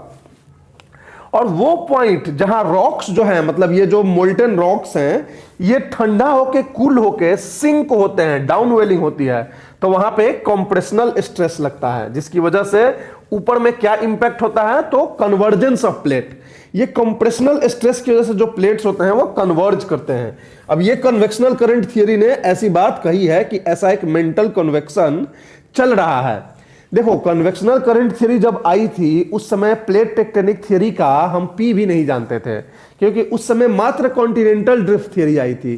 कन्वेक्शनल करंट थ्योरी, अर्थर होम्स ने इसको बस ये दिखा दिया कि ऐसा एक कन्वेक्शन मेंटल के अंदर चल रहा है। लेटर ऑन हमने इसको कनेक्ट कर दिया अपने प्लेट टेक्टोनिक थ्योरी में कि हमारा जो प्लेट मूव करेगा वो इसी की वजह से मूव करेगा। तो हमने जो है कन्वेक्शनल करंट थ्योरी को बेस बना लिया अपने प्लेट टेक्टोनिक थ्योरी को। अब यहां देखो तो ये क्या हो रहा है, ये मूवमेंट हो रहा है, ये जो है अपवेलिंग जोन है कन्वेक्शन का, अपवेल होके ये लैटरल स्प्रेड हो रहा है, तो इसकी वजह से यहां टेंशनल टियर हो रहा है और इसकी वजह से डाइवर्जिंग प्लेट बाउंड्री बन रहा है। ये ठंडा होके अब नीचे जा रहे हैं, अंदर जा रहे हैं, तो इसकी वजह से एक कंप्रेशनल स्ट्रेस लग रहा है, तो इसकी वजह से कन्वर्जेंट बाउंड्री का फॉर्मेशन हो रहा है प्लेट टेक्टोनिक थ्योरी में। तो so this mantle convection is known to be the primary force responsible for the what, the movement of plates. दूसरा जो फोर्स हम इसके लिए बोलते हैं वो बोलते हैं पुश पुल मॉडल। ये पुश पुल मॉडल जो होता है ये कोई इंडिपेंडेंट नहीं होता है, this is also somewhere related to the convection itself. Push pull model में क्या होता है कि ये एक पुश क्रिएट होता है नियर द डाइवर्जिंग बाउंड्री। ये जो डाइवर्जिंग बाउंड्री है, यहां मैग्मा के एक्यूमुलेशन की वजह से एक पुश क्रिएट होता है दोनों प्लेट्स पे, जिसकी वजह से कि दोनों प्लेट्स बाहर जाते हैं। एक तो टेंशनल टियर तो है ही, जिसकी वजह से मैग्मा निकला, और ये मैग्मा यहां एक्यूमुलेट होके और एक धक्का सा देता है इधर दोनों साइड में, ठीक। और जो स्प्रेडिंग ऑफ मैग्मा होता है, accumulation and spreading of magma, this is the reason behind the push and that helps in recession of plates away from each other. अब ये प्लेट जो है एक दूसरे से दूर जा रहे हैं। अब यही प्लेट जो है आगे तक आप सोचो तो वो कहीं पे जाके सबडक्ट करेगा, क्योंकि एक साइड में वो डाइवर्ज हो रहा है, तो वही प्लेट कहीं पे जाके सबडक्ट भी करेगा। तो जहां पे वो प्लेट जाके सबडक्ट हो रहा है अगर कहीं दूर पे, तो वहां क्या होगा, एक पुल क्रिएट होगा। मतलब सबडक्शन जोन में क्या होता है कि ओशनिक क्रस्ट जब भी सबडक्ट होता है किसी कॉन्टिनेंटल क्रस्ट के अंदर या किसी दूसरे ओशनिक क्रस्ट के अंदर, तो यहां मेल्ट कर जाता है। मेल्ट करने की वजह से इधर से एक पुल फैक्टर काम करता है, इधर से जो है एक पुलिंग ऑफ प्लेट काम करता है due to the melting of subducting plate. Subducting plate melt कर जाएगा तो यहां से एक पुल फैक्टर और इधर से पुश फैक्टर। तो ये जो पुश पुल मॉडल होता है वो इसी पे चलता है कि along the diverging boundary there is a push, along the converging boundary there is a pull. तो due to this push and pull the plates are moving. तो ये पुश पुल भी बहुत इंपॉर्टेंट मैकेनिज्म होता है प्लेट टेक्टोनिक थ्योरी में, movement में plate के। तो ये भी चीज ध्यान में रखिएगा। और तीसरा होता है एक हमारा, जो कि आपके लिए थोड़ा नया टर्म होगा, वो होता है हॉट स्पॉट वोल्केनिज्म। ये हॉट स्पॉट वोल्केनिज्म को भी लेटर ऑन ने हमने माना कि ये भी कहीं ना कहीं रेस्पॉन्सिबल है प्लेट के मूवमेंट के लिए। अब ये हॉट स्पॉट वोल्केनिज्म होता क्या है? वोल्केनिक इरप्शंस आपने पढ़ लिया पूरी तरह से, लेकिन तब भी आपको यह हॉटस्पॉट नहीं आया नाम। ये इसलिए नहीं आया क्योंकि जनरली 95 to 96% जो वोल्केनिक इरप्शंस होता है वो डाइवर्जेंट और कन्वर्जेंट प्लेट बाउंड्री पे होता है। लेकिन हमने वोल्केनिज्म के चैप्टर में भी बात करी थी, और फिर मैं बोल रहा हूं कि 4% ऐसे वोल्केनिक इरप्शंस होते हैं जो किसी डाइवर्जेंट या किसी कन्वर्जेंट प्लेट बाउंड्री पे नहीं पाए जाते हैं। इनफैक्ट वो इंट्रा प्लेट रीजन्स में पाए जाते हैं, मतलब कि प्लेट के बीचों बीच ऊपर जहां कोई बाउंड्री नहीं है वहां अचानक से आपको दिखेगा कि वोल्केनिक माउंटेन्स बना हुआ है। जैसे कि आपको पैसिफिक प्लेट के बीचों बीच हवाई में आपको दिखेगा हवाईयन माउंटेन सिल्ड, जो है हवाईयन वोल्केनिक सिल्ड आपको मिलेगा। तो क्वेश्चन लोगों को लगा कि ये वोल्केनिक सिल्ड कहां से बन रहा है यार, यहां तो कहीं पे कोई प्लेट बाउंड्री नहीं है, कोई सबडक्शन जोन नहीं है, कोई डाइवर्जेंस ऑफ प्लेट नहीं है, तो फिर ये कैसे बन रहे हैं? तो हॉट स्पॉट के बारे में हमने जाना सबसे पहले कि ये इंट्रा प्लेट वोल्केनिज्म है। जो 4% हमने बात करी थी इंट्रा प्लेट, उसमें जो है सबसे इंपॉर्टेंट ये हॉट स्पॉट वोल्केनिज्म होता है। ये एक लिथोस्फीयर प्लेट के बीचों बीच पास बनता है। और ये कब बनता है, ये वोल्केनिज्म कब होता है? जब हमारा लिथोस्फीयर एक हॉट स्पॉट से गुजर रहा होता है। अब जो क्वेश्चन का जो मेन फंडामेंटल कंसेप्ट है, ये हॉट स्पॉट क्या होता है। जब हमारा लिथोस्फीयर स्टेनोस्फीयर पे चल रहा है, मूव कर रहा है, तो जगह जगह स्टेनोस्फीयर पे हॉटस्पॉट्स बने हुए हैं। वो हॉटस्पॉट से जैसे गुजरता है ना कोई भी लिथोस्फेरिक प्लेट, तो ये हॉटस्पॉट्स एक्चुअली एक वेंट होता है, एक समझ लो कि एक कंड्यूट होता है, एक पाइप होता है जो कनेक्ट करता है आउटर कोर से।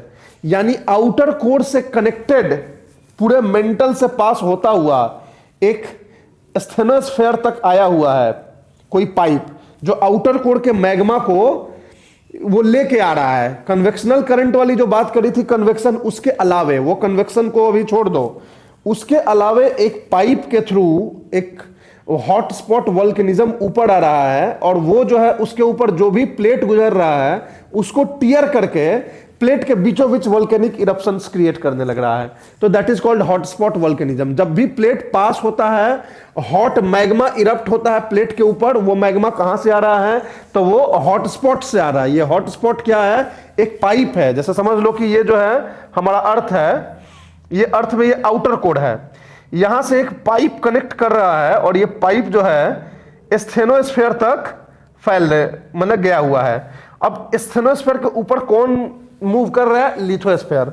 कोई भी लिथोस्फीयर जब इधर से गुजरेगा तो उस लिथोस्फीयर को फाड़ के उसके ऊपर जो है एक वोल्केनिक इरप्शंस क्रिएट कर देगा, ये कंड्यूट जो है, ये जो पाइप है। तो इसी को बोलते हैं हॉटस्पॉट। और ये हॉटस्पॉट जब ऊपर में वोल्केनिज्म होता है प्लेट के ऊपर, तो उसको बोलते हैं हॉटस्पॉट वोल्केनिज्म। और इसको बाउंड्री से कोई लेना देना नहीं है, ये बीचों प्लेट पे भी इसको मेल्ट करके उसको ऊपर में इरप्शन क्रिएट कर देता है। तो ये इंट्राप्लेट वोल्केनिक शिल्ड्स कहलाता है। और इसका बेस्ट एग्जांपल आपको हवाईयन आइलैंड जो है पैसिफिक में मिल जाएगा।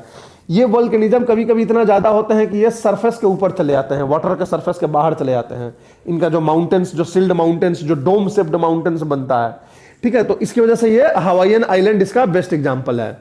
अब formation of this shield mountain is this addition of geo materials. अब ये जो सिल्ड माउंटेन्स हैं, ये क्या करते हैं कि लिथोस्फेरिक प्लेट पे मटेरियल को ऐड करते हैं, जिसकी वजह से किसी एक साइड में प्लेट झुक जाता है।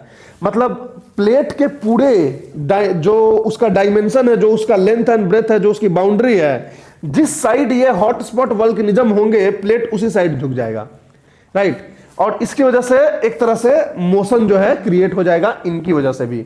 अब इसको पिक्चर से आप ज्यादा समझ पाओगे, इस पिक्चर को देखना ध्यान से, हॉटस्पॉट वोल्केनो के बारे में। देखो, ये तो आप जानते हो कि ये जो है स्टेनोस्फीयर है, ये रीजन, स्टेनोस्फीयर जो रीजन है वो तो है ही।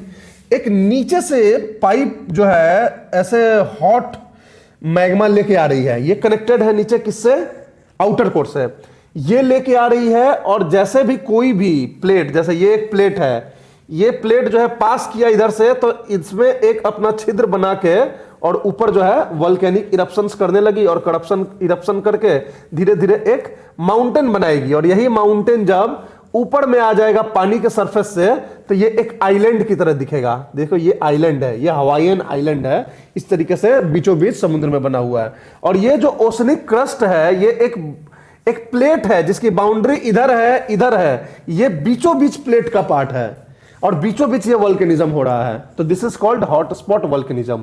अब ये बाउंड्री के जिस साइड भी होगा उसी साइड प्लेट को झुकाएगा, और उसी साइड मोशन प्लेट का होने लगेगा। तो ये हॉटस्पॉट वोल्केनिज्म जो है, इसकी वजह से इंट्रा प्लेट वोल्केनिज्म है, उसकी वजह से जो है प्लेट भी अपना मोशन करते हैं, क्योंकि ये इतना बड़ा जियो मटेरियल ऐड कर दिया यहां पे। अब ये जो बाउंड्री है सबसे पास है, तो जो प्लेट है हमारा वो थोड़ा सा इधर झुक जाएगा और इधर झुक के प्लेट जाने लगेगा। तो मोशंस को हमेशा देखा गया है ना कि जिधर भी कोई हॉटस्पॉट वोल्केनिज्म हो रहा है, सपोज इस साइड में है प्लेट के, तो उसी साइड प्लेट मूव कर रही है। तो हमें इससे लगा कि यार इसकी वजह से लग रहा है कि प्लेट मूव कर रही है, इसमें इसका भी रोल हम ऐड कर दिए। कन्वेक्शनल करंट का रोल तो हमने ऐड किया ही था, पुश पुल मॉडल हमने समझ ही गया था, इसका भी हमने रोल उसमें ऐड कर दिया कि ये भी एक कारण हो सकता है, और इससे हमने कर लिया कि हाँ ये है। तो इस तरह से हमारे तीन जो है मेजरली ये हमारे तीन क्या हो गए, आपके मैकेनिज्म्स हो गए प्लेट टेक्टोनिक थ्योरी के, कि प्लेट टेक्टोनिक थ्योरी का जो सबसे बड़ा क्वेश्चन था कि क्या फोर्सेस हैं, कौन से फोर्सेस हैं जो प्लेट्स को मूव करा रहे हैं। तो now we have got our all the three forces that are responsible for the movement of plate. अब हम बात करते हैं कि प्लेट टेक्टोनिक थ्योरी बनने के बाद कौन कौन से एविडेंसेस थे जिन्होंने प्लेट टेक्टोनिक थ्योरी को हमेशा सपोर्ट किया और ये मतलब प्रूव किया कि प्लेट टेक्टोनिक थ्योरी जो है वो करेक्ट है, जो बोल रही है, जो पोस्टुलेट्स है, इसकी जो प्रोपोजिशंस है, दोज ऑल आर करेक्ट।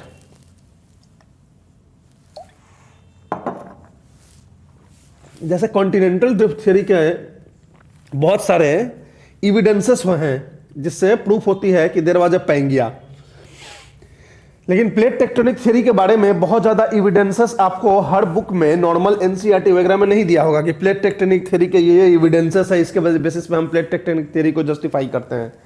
ये इसलिए नहीं है क्योंकि कॉन्टिनेंटल ड्रिफ्ट थ्योरी को पूरी दुनिया ने आउटराइटली रिजेक्ट किया, and it was Wegener who continued providing the various evidences in support of his proposition. तो दैट वाज इन लैम्पलाइट, ये है, ये देखो इसलिए पैंगिया है, ये देखो इसलिए पैंगिया है, बट लोगों ने उसको रिजेक्ट करता रहा। अब इसको प्लेट टेक्टोनिक थ्योरी को बहुत लोगों ने स्ट्रांगली रिजेक्ट नहीं किया, because people did not have the very strong ground to reject the plate tectonic theory. तो इसलिए इसकी जो एविडेंसेस हैं उसको बहुत जरूरत नहीं पड़ी एविडेंसेस इसको बताने की हर जगह, इसलिए बहुत डिटेल में हर जगह नहीं दिया होता है। लेकिन फिर भी आपको पता होना चाहिए कि आगे चल के एविडेंस इससे भी मांगे गए थे कि हाँ क्या क्या एविडेंस हैं प्लेट टेक्टोनिक थ्योरी के। तो उसमें जो है अभी के जो प्रेजेंट टाइम के हिसाब से हम अगर बात करें, कुछ एविडेंस शुरू में ही दिए गए थे, कुछ अभी दिए गए हैं। तो सबसे इंपॉर्टेंट है satellite laser ranging. Satellite laser ranging एक टेक्निक होती है जिसमें हम सैटेलाइट के इस्तेमाल से और लेजर लाइट के इस्तेमाल से इस अर्थ सरफेस के ऊपर बहुत ही माइन्यूट मूवमेंट को हम रीड कर लेते हैं। तो इस मेथड से हमें क्या पता चला कि जो डायरेक्शन और वेलोसिटी ऑफ डिफरेंट प्लेट्स जो प्लेट टेक्टोनिक थ्योरी ने बोली है, मोर और लेस जो है सही है, राइट। मतलब जो भी डायरेक्शंस बोली है प्लेट टेक्टोनिक थ्योरी ने, जो हमने पिछले क्लास में बात करी थी कि यूरेशियन प्लेट जो है इस डायरेक्शन में इस वेलोसिटी से जा रहा है, इंडियन प्लेट इस डायरेक्शन में इस वेलोसिटी से जा रहा है, ये एक तरह से कंफर्म्ड हो गया सैटेलाइट लेजर रेंजिंग के थ्रू, राइट। दूसरा हमारा होता है joint oceanographic investigation through deep earth sampling. Joint oceanographic investigation through deep earth sampling, ये हमारा एक प्रोजेक्ट था। इस प्रोजेक्ट में हम क्या किए थे कि ओशियनोग्राफिक इन्वेस्टिगेशन किए थे। कैसे किए थे? तो डीप अर्थ को स्टडी करके। तो इससे जो है जितने भी evidences of sea floor spreading थे, एक्चुअली क्या है सी फ्लोर स्प्रेडिंग जो है अपने आप में एक बहुत बड़ा एविडेंस है प्लेट टेक्टोनिक थ्योरी का। प्लेट टेक्टोनिक थ्योरी इवॉल्व ही हुआ सी फ्लोर स्प्रेडिंग के मेजर कंट्रीब्यूशन से। तो सी फ्लोर स्प्रेडिंग के क्या थे एविडेंसेस, हमने पिछले क्लास में इसको डिस्कस किया था कि सी फ्लोर स्प्रेडिंग के बहुत सारे एविडेंस हैं, जियोलॉजिकल एविडेंस, जैसे कि रिज के ऊपर हाई हीट जो है सेंस किया गया रिज के ऊपर, जो कि ये इंडिकेट करता है कि इसके नीचे जो है मैग्मा इरप्शन हो रहा है, मेंटल जो है कन्वेक्शन हो रहा है। उसी तरह से हमने देखा कि जो रॉक्स के एजेज हैं वो बिल्कुल नए हैं रिज के पास, और रिज से दूर जा रहे हैं तो edges of rocks is increasing, older होते जा रहे हैं। तो इससे हमको लगा कि हाँ यार सी फ्लोर स्प्रेड हो रहा है। उसके बाद थिकनेस ऑफ रॉक की हमने बात करी, रिज के पास थिकनेस ऑफ रॉक्स ज्यादा था, और जैसे जैसे रिज से दूर हम जा रहे थे तो थिकनेस कम होता जा रहा था। फिर लास्ट में हमने मैग्नेटिक स्ट्रिप्स की भी बात करी, जो जियोमैग्नेटिज्म और पैलियोमैग्नेटिज्म स्टडीज के थ्रू हमने ये बात करी कि जो रिज के दोनों तरफ एक स्ट्रिप टाइप फॉर्मेशन हुआ है दोनों साइड में, जिसमें कि मैग्नेटिक पोलरिटी जो है वो अल्टरनेटली चेंज हो रही है, राइट। और जो भी मैग्नेटिक पोलरिटीज हैं वो एज के साथ साथ चेंज हो रहे हैं। तो वो वाली बातें हमने जो भी बात करी थी सी फ्लोर स्प्रेडिंग के लिए, वो सारी चीजें प्रूफ हो गई joint oceanographic investigation through deep earth sampling से। डीप अर्थ सैंपलिंग जो ज्वाइंट ओशियनोग्राफिक इन्वेस्टिगेशन हुई, तो ये जो है सी फ्लोर के हमें एविडेंस मिल गए इससे। फिर हम हॉटस्पॉट वोल्केनिज्म की बात करते हैं। हमें हॉटस्पॉट वोल्केनिज्म के बारे में पता चला कि हवाई से लेकर साइबेरिया तक एक सीरीज ऑफ सी माउंट्स जो है हमें दिखते हैं। विथ इंक्रीजिंग एज उन सबको हमने जब स्टडी किया, हवाई से लेकर साइबेरिया तक के जो भी सी माउंट्स हैं जो हॉटस्पॉट वोल्केनिज्म से बने हैं, तो हमें पता चला कि इनका एज बढ़ता जा रहा है नॉर्थ वेस्ट साइड में जाने से। जैसे जैसे हम नॉर्थ वेस्ट साइड में जा रहे हैं तो इनकी एज जो है बढ़ती चली जा रही है। तो इससे हमें क्या पता चला कि जो मूवमेंट है पैसिफिक प्लेट का, ये नॉर्थ वेस्ट डायरेक्शन में मूव कर रहा है पैसिफिक प्लेट। तो इससे हमें कुछ क्लियर हो गई कि जो प्लेट टेक्टोनिक थ्योरी ने बोला है कि पैसिफिक जो प्लेट है वो नॉर्थ वेस्ट डायरेक्शन में मूव कर रहा है, ये हमारी एक तरह से सही साबित हो गई। फिर अगला क्या है, plutonic focus earthquake. Plutonic focus earthquake क्या है, तो अर्थक्वेक जो कि 300 किलोमीटर के डेप्थ तक हमें मिल रहा है, ऐसे अर्थक्वेक हमें मिले हैं जिनका जो फोकस है वो 300 किलोमीटर नीचे है। तो अब क्वेश्चन ये आता है कि यार 300 किलोमीटर इतने डीप में कैसे अर्थक्वेक मिला, क्या चीज वहां प्रेशर क्रिएट हुई, कौन सी हुई जिसकी वजह से यहां पे अर्थक्वेक मिला। तो इसको एक ही चीज एक्सप्लेन कर सकता है उतने डीप फोकस ऑफ अर्थक्वेक को, वो है subduction of one plate below another. अगर एक प्लेट दूसरे प्लेट के नीचे सबडक्ट करे तो वही जाके उतने डीप में हिट कर सकता है जिसकी वजह से उतने डीप फोकस वाली अर्थक्वेक हमें मिलेंगे। तो जितने भी डीप फोकस अर्थक्वेक हैं वो कहीं ना कहीं सजेस्ट करते हैं कि देयर इज सबडक्शन, और वो सारे डीप फोकस अर्थक्वेक हमेशा उसी पॉइंट पे हमें मिलते हैं जिनको हमने माना है कि ये सबडक्शन जोन है, मतलब यहां सबडक्ट हो रहा है, एक प्लेट दूसरे प्लेट के नीचे सिंक हो रहा है, तो वहीं पे मिले हैं। तो इससे भी हमारा प्रूफ हो जा रहा है कि सबडक्शन वाली बात कहीं ना कहीं सही होगी। उसके बाद कुछ माउंटेन्स जो हैं, जैसे हिमालयाज है हमारा, इसकी हाइट बढ़ रही है, तो the growing height of some mountains like Himalayas, और हमने देखा है कि माउंटेन्स के हाइट बढ़ते हैं, जैसे कि एक प्लेट दूसरे प्लेट के अंदर करते जा रहा है, सबडक्ट होते जा रहा है, तो उसकी वजह से जो मैग्मा हो वहां पे फॉर्मेशन हो रहा है, उसकी वॉल्यूम बढ़ रही है, तो उसकी वजह से वो प्रेशर जो है ऊपर की तरफ दे रहा है, जिसकी वजह से कि जो माउंटेन बना हुआ है उसका भी हाइट बढ़ रहा है। तो माउंटेन का हाइट बढ़ना एक तरह से शो कर रहा है कि नीचे जो है सबडक्शन जो है प्रोग्रेस में है। तो इस तरह से भी प्रूफ हो जा रहा है कि सबडक्शन नीचे में है। तो that is the various evidences in the support of the theory, और इन एविडेंसेस के बेसिस पे हमें काफी स्ट्रॉन्ग बल मिला प्लेट टेक्टोनिक थ्योरी को प्रूफ करने के लिए कि hence plate tectonic theory is right. अब हम बात करते हैं criticism of plate tectonic theory. हमने प्लेट टेक्टोनिक थ्योरी की बात तो कर ली काफी सारी, लेकिन इसके क्रिटिसिज्म भी हैं, इसको भी लोगों ने क्रिटिसाइज किया है, कुछ इसके भी लिमिटेशंस हैं। इसने भी ऐसा नहीं है कि जितने भी जियोलॉजिकल इवेंट्स हैं हर तरह के फॉर्मेशन को इसने एक्सप्लेन कर दिया है, इसके भी अपने लिमिटेशंस हैं। जैसे सबसे पहला लिमिटेशंस क्या है कि ये बोलता है कि द लेंथ ऑफ, मतलब ये बोलता है कि जो डाइवर्जिंग बाउंड्री पे जो कंस्ट्रक्शन हो रहा है और जो कन्वर्जिंग बाउंड्री पे डिस्ट्रक्शन हो रहा है वो इक्वल हो रहा है, मतलब construction and destruction of crust is equal. लेकिन हम जो लेंथ ऑफ डाइवर्जिंग बाउंड्री देख रहे हैं और लेंथ ऑफ कन्वर्जिंग बाउंड्री देख रहे हैं, तो हमें दिख रहा है कि the length of diverging boundary is greater than the length of converging boundary.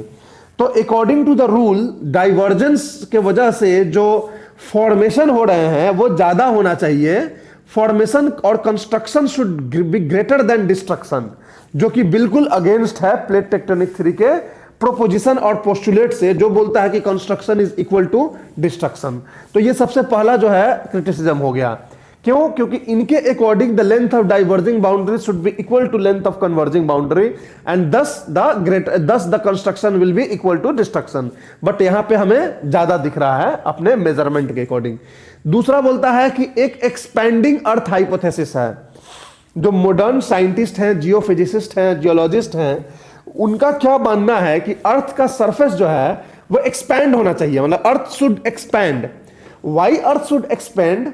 तो उसका कारण है कि अर्थ के अंदर जो एनर्जी डेवलप हो रही है due to various causes, due to radio activity और due to sinking of heavier metals and all, friction, collision, तो इनकी वजह से जो हीट जनरेट हो रही है अर्थ के अंदर, और जो हीट जो है मतलब जो बाहर आ रही है इन the form of volcanism and all, तो हमें ये पता लगा अभी बहुत रिसर्च के बाद कि the generation of heat inside the earth is more than the exit of heat. जो एनर्जी जो बाहर आ रही है उससे ज्यादा वहां पे एनर्जी जो है ओरिजिनेट हो रही है हीट, राइट।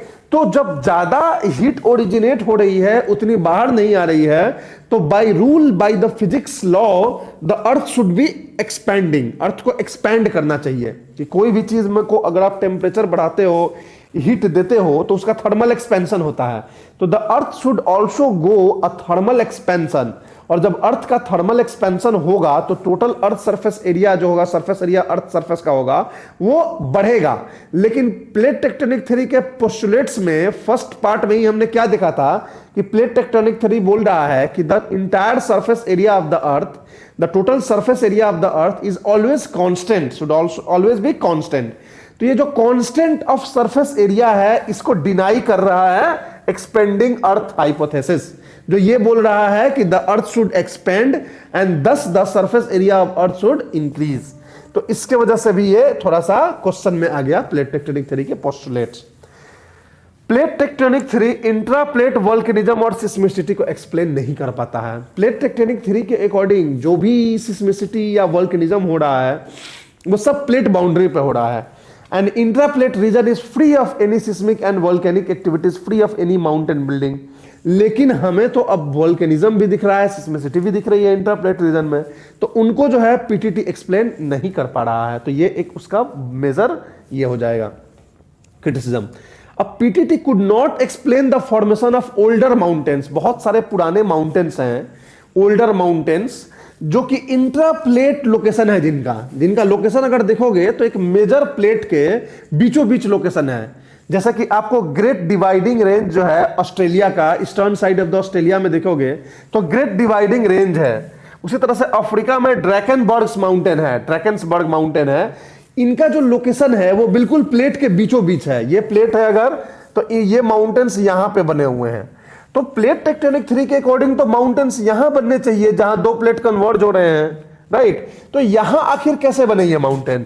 तो इस तरह के माउंटेन को प्लेट टेक्टोनिक थ्योरी जो है एक्सप्लेन नहीं कर पा रहा है, and that is the limitation और criticism of the PTT. PTT could not explain the reason for respective location of plate boundaries.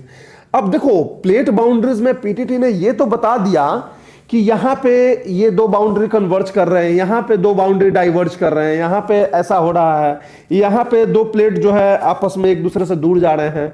But question plate tectonic theory से ये पूछा गया कि क्यों वहीं पे कन्वर्जेंस ऑफ प्लेट हो रहा है, क्यों वहीं पे डाइवर्जेंस ऑफ प्लेट हो रहा है, कहीं और क्यों नहीं हो रहा है? What is the reason for the respective location of divergence and convergence of plate, और respective location of interaction of plate? That could not be explained by the PTT. PTT ने एक्सप्लेन नहीं कर पाया प्लेट टेक्टोनिक थ्योरी कि particular region में ही क्यों convergence और डाइवर्जेंस हो रहा है। ठीक है, तो ये भी एक तरह का लिमिटेशन था प्लेट टेक्टोनिक थ्योरी का। अब geological events related to tri junction of plates have not been explained appropriately. हम 2 क्लास से प्लेट टेक्टोनिक थ्योरी पढ़ रहे हैं। आपको याद होगा कि हर जगह हम जो है 2 ही प्लेट की बात कर रहे हैं कि 2 प्लेट डाइवर्ज हो रहा है, 2 प्लेट कन्वर्ज हो रहा है, 2 प्लेट एक दूसरे से के पास कर रहे हैं एक दूसरे को विदाउट कन्वर्जेंस एंड डाइवर्जेंस। आपके मन में क्वेश्चन आया होगा कि क्या 2 ही प्लेट हमेशा क्यों कर रहे हैं? What if the 3 plates are coming and converging towards each other, तो क्या होगा? तो ट्राई जंक्शन ऑफ प्लेट्स तो पाए तो जाते हैं हमारे अर्थ पे। जैसे कि हमको एक जंक्शन दिखता है जहां अफ्रीकन है, इंडियन प्लेट है और यूरेशियन प्लेट है। वो अरब वाला रीजन जो है, पर्शियन गल्फ वाला जो रीजन है, वहां पे अफ्रीकन प्लेट भी एक साइड दिख रहा है, ऊपर में यूरेशियन प्लेट भी दिख रहा है, राइट में जो है इंडियन प्लेट भी दिख रहा है। मगर वहां क्या जियोलॉजिकल मतलब उसके फॉर्मेशंस होंगे, जियोलॉजिकल इवेंट्स होंगे जो एसोसिएटेड होंगे ट्राई जंक्शन ऑफ प्लेट से, ये पूरी तरह से एक्सप्लेन नहीं किया है प्लेट टेक्टोनिक थ्योरी ने। थोड़े बहुत स्कैटर्ड व्यूज हैं, तो इससे पूरी तरह से एक्सप्लेनेशन हमें नहीं मिलता है पीटीटी द्वारा। फिर इंडियन ओशन में आप देखोगे तो बहुत सारे मिड ओशनिक रीजेज हैं इंडियन ओशन के अंदर बने हुए हैं, और हम नीचे देख रहे हैं तो प्लेट टेक्टोनिक थ्योरी के अकॉर्डिंग ये तो एक ही प्लेट है, इंडो ऑस्ट्रेलियन प्लेट। अब धीरे धीरे इंडियन प्लेट और ऑस्ट्रेलियन प्लेट टूट रहा है। तो इंडियन ओशन में, कोई भी ओशन में जो रिज फॉर्मेशन होता है, मिड ओशनिक रिजेज होते हैं, वो पीटीटी का कहना है, प्लेट टेक्टोनिक थ्योरी का कहना है कि ये 2 प्लेट के डाइवर्जेंस से बन रहे हैं। तो अटलांटिक का तो उन्होंने एक्सप्लेन कर दिया कि 2 प्लेट यहां डाइवर्ज हो रहे हैं, तो इसलिए अटलांटिक मिड ओशनिक रिज बन गया। लेकिन इंडियन ओशन के अंदर बहुत सारे मिड ओशनिक रीजेज हैं लेकिन हमें कोई प्लेट डाइवर्ज होता नहीं दिख रहा है वहां पे। तो ये भी एक तरह का क्रिटिसिज्म का काम करता है पीटीटीटी का, कि आप प्लेट टेक्टोनिक थ्योरी में बोल रहे हैं कि डाइवर्जेंस होना चाहिए मिड ओशनिक रीज के लिए 2 प्लेट का, और यहाँ तो इतने सारे रीज बने हुए हैं इंडियन ओशन में, कोई डाइवर्जेंस नहीं हो रहा है, तो हाउ इट इज पॉसिबल। फिर जो है कन्वेक्शनल करंट थियरी जो है वो मेन ड्राइविंग मैकेनिज्म है प्लेट टेक्टोनिक थ्योरी का। पूरा प्लेट टेक्टोनिक थ्योरी इसी पे डिपेंड कर रहा है, मेंटल कन्वेक्शन पे। और ये जो कन्वेक्शनल करंट थियरी है यही अभी मतलब पूरी तरह से इस्टेब्लिश नहीं है, यही अभी क्वेश्चनेबल है, इसी के ऊपर क्वेश्चन किया जा रहा है कि कन्वेक्शनल करंट क्यों हो रहा है कि नहीं हो रहा है, क्या हो रहा है। तो पीटीटी तो पूरी तरह से अभी इसी पे बेस्ड है, तो पहले तो इसको तो प्रूव होने दो कि कन्वेक्शनल करंट थियरी है कि नहीं है, तब तो पीटीटी को देखेंगे। तो ये भी एक क्रिटिसिज्म है। उसके बाद टोटल नंबर ऑफ प्लेट्स जो है अभी भी सर्टेन नहीं है। कभी हम लोग प्लेट्स का बोलते हैं कि ये भी एक प्लेट है, ये भी बन रहा है। माइक्रो प्लेट और उसके ओरिजिन तो अभी भी मिस्ट्री है कि ये माइक्रो प्लेट्स कैसे बने, उनका ओरिजिनेशन क्या है, ये तो अभी भी ये मिस्ट्री है। माइक्रो प्लेट्स मतलब क्या बोला था मैंने, वो प्लेट जिनका जो एरिया है 1 मिलियन स्क्वायर किलोमीटर से कम है, तो वो कैसे बने, उनका क्या ओरिजिन है, ये प्लेट टेक्टोनिक थ्योरी ने नहीं बताया और ये अभी भी मिस्ट्री में है। और लास्ट में जो हमने सैटेलाइट लेजर रेंजिंग की बात करी थी, जिससे हमने प्लेट मोशन देखा था, कुछ प्लेट्स जो है देखने में जो प्लेट टेक्टोनिक थ्योरी जैसे बताता है उसके अपोजिट दिख रहे हैं। मतलब प्लेट टेक्टोनिक थ्योरी बोल रहा है कि वो ईस्ट जा रहे हैं, लेकिन उसमें सैटेलाइट लेजर रेंजिंग में ऐसा लग रहा है कि ये वेस्ट जा रहे हैं। जैसा सबसे बड़ा कंफ्यूजन अफ्रीकन प्लेट के साथ ही है कि ये किस डायरेक्शन में जा रहा है। तो ये भी एक तरह का कंट्रोवर्शियल चीजें हैं कि कौन सा प्लेट किस डायरेक्शन में जा रही हैं। अब बात करते हैं हम इस टॉपिक का लास्ट, वो है हमारा comparison between PTT and CDT. Plate tectonic theory और कॉन्टिनेंटल ड्रिफ्ट थ्योरी, इन दोनों के बीच में कंपेयर करना एक बहुत ही इंपॉर्टेंट क्वेश्चन ये बन सकता है। क्योंकि देखो plate tectonic theory continental drift theory कुछ हद तक सिमिलर हैं और कुछ हद तक बहुत डिफरेंट भी हैं। तो इनके बीच की सिमिलरिटी, इनके बीच के डिफरेंसेस, ये क्वेश्चंस में पूछे जा सकते हैं, या इसको एक दूसरे तरीके से क्वेश्चन पूछा जा सकता है कि how is plate tectonic theory an improvement over continental drift theory. लोग ये भी मानते हैं कि प्लेट टेक्टोनिक थ्योरी जो है एक इंप्रूवमेंट है कॉन्टिनेंटल ड्रिफ्ट थ्योरी का ही, क्योंकि कॉन्टिनेंटल ड्रिफ्ट थ्योरी भी अपने आप में काफी कॉम्प्रिहेंसिव थ्योरी थी, मगर बहुत सारी चीजें वो एक्सप्लेन नहीं कर सका, या बहुत सारी चीजें इलॉजिकली एक्सप्लेन किया, अनसाइंटिफिक वे में एक्सप्लेन किया, जिसकी वजह से वर्ल्ड ने उसको रिजेक्ट किया और उसी चीज को प्लेट टेक्टोनिक थ्योरी में थोड़ा रिफाइंड फॉर्म में प्रेजेंट किया। तो कई बार ये भी बोलते हैं कि plate tectonic theory is a refined version of continental drift theory, but still there are differences. तो हम पहले इसके ना डिफरेंसेस को देखते हैं, सिमिलरिटीज को देखते हैं। अब यहाँ पे सिमिलरिटीज तो ज्यादा नहीं है, डिफरेंसेस बहुत हैं। जैसे कॉन्टिनेंटल ड्रिफ्ट थ्योरी और प्लेट टेक्टोनिक थ्योरी में सिमिलरिटीज यही है कि जो कॉन्टिनेंटल ड्रिफ्ट थ्योरी भी ड्रिफ्टिस्ट थॉट का था, प्लेट टेक्टोनिक थ्योरी भी ड्रिफ्टिस्ट थॉट का था। कॉन्टिनेंटल ड्रिफ्ट थ्योरी भी मानता था कि ये जितने भी माउंटेन्स बने हैं वो कॉन्टिनेंट्स के एजेज पे बने हैं, मतलब कि जहां पे ओशन पे वो लोग ये कर रहे हैं, मतलब ओशन जो है रेसिस्ट कर रहा है, तो उसकी वजह से ही ये सारे माउंटेन्स बने हुए हैं, वोल्केनिक इरप्शंस हुए हैं। प्लेट टेक्टोनिक थ्योरी भी हूबहू थोड़ा सा ऐसे ही बात करता है, लेकिन ये बात करता है कि जहां 2 प्लेट कन्वर्ज कर रहे हैं, ठीक है। लेकिन इनके डिफरेंसेस की बात हम मेनली करेंगे कि कौन कौन से डिफरेंसेस हैं। देखो कॉन्टिनेंटल ड्रिफ्ट थ्योरी का सबसे बड़ा डिफरेंस है कि ये बोलता है कि सियाल इज फ्लोटिंग ऑन सीमा, मतलब ये कॉन्टिनेंटल क्रस्ट को बोलता है कि फ्लोट कर रहा है ओशनिक क्रस्ट के ऊपर, ओशन के ऊपर, जैसे एक बर्फ जो है फ्लोट करता है वाटर पे। लेकिन ये कुछ अलग बोलता है, ये बोलता है कि नहीं, कोई यहाँ पे कॉन्टिनेंट ओशन की बात ही छोड़ दो, ये पूरा लिथोस्फीयर ही फ्लोट कर रहा है स्टेनोस्फीयर पे। और जब हम लिथोस्फीयर की बात करते हैं तो उस पर कॉन्टिनेंट ओशन दोनों आ जाते हैं। तो बहुत सारे लिथोस्फेरिक प्लेट्स हैं जहां पे कि ओशन भी है, कॉन्टिनेंट भी है। तो लिथोस्फीयर इज फ्लोटिंग ऑन स्टेनोस्फीयर। अब मैं जो ये बात कर रहा हूं ये आप सभी जानते हैं, सब कुछ क्लियरली जानते हैं क्या है नहीं है, हम तो बस आपको एक रिमाइंडर के रूप में ये बात कर रहे हैं। Continents are in motion while sea floor is stationary. Continental drift theory तो यही बोलना चाह रहा है ना कि सी फ्लोर स्टेशनरी है, इस पे केवल कॉन्टिनेंट्स ही मूव कर रहे हैं। लेकिन ये बोलता है कि नहीं, ये plates are in motion, sea floor भी स्प्रेड कर रहा है। ये सी फ्लोर के स्टेशनरी की बात कर रहा है, ये सी फ्लोर के स्प्रेडिंग की बात कर रहा है। कॉन्टिनेंटल ड्रिफ्ट थ्योरी क्या बोलता है कि जो डायरेक्शन ऑफ मूवमेंट है वो पोलवार्ड है और इक्वेटर वार्ड है। 2 डायरेक्शन है, कुछ कॉन्टिनेंट्स पोलवार्ड की तरफ मूव कर रहे हैं, कुछ कॉन्टिनेंट्स इक्वेटर वार्ड की तरफ मूव किए। तो इक्वेटर वार्ड और पोलवार्ड मूवमेंट जो है सॉरी ये पोलवार्ड नहीं, ये वेस्ट साइड में होगा। ये जो है, जो इसमें पोलवार्ड लिखा हुआ है, movement is poleward and equatorward नहीं है, मतलब ये है आपको equatorward and westward, right. इसमें आप करेक्ट कर लेना, ये पोलवार्ड लिखा हुआ है। जो भी डायरेक्शन ऑफ मूवमेंट होता है according to continental drift theory, ये वेस्ट वार्ड है और इक्वेटर वार्ड है, राइट। कुछ जो आपने दो डायरेक्शन देखा है ना, इक्वेटर और वेस्ट, तो ये वेस्ट वार्ड और इक्वेटर वार्ड है। और इसके जो प्लेट्स होते हैं वो एक दूसरे के रिलेटिव मोशन में है, राइट। मतलब कि वो जो है कोई फिक्स डायरेक्शंस नहीं है कि सारे या तो इधर जाएंगे या तो इधर जाएंगे, एक दूसरे में भी जा रहे हैं, टकरा रहे हैं, कन्वर्ज हो रहे हैं, डाइवर्ज हो रहे हैं, ऐसा है। Drift is due to differential gravity, tidal force and earth rotation. ये बोलता है कि जो ड्रिफ्ट है वो डिफरेंशियल ग्रेविटी की वजह से है, टाइडल फोर्स की वजह से है और अर्थ के रोटेशन की वजह से है। ये क्या बोलता है कि ड्रिफ्ट जो है वो कन्वेक्शनल करंट की वजह से है, पुश पुल की वजह से है और हॉट स्पॉट की वजह से है। तो दोनों का जो force responsible for the drift है वो अलग अलग है।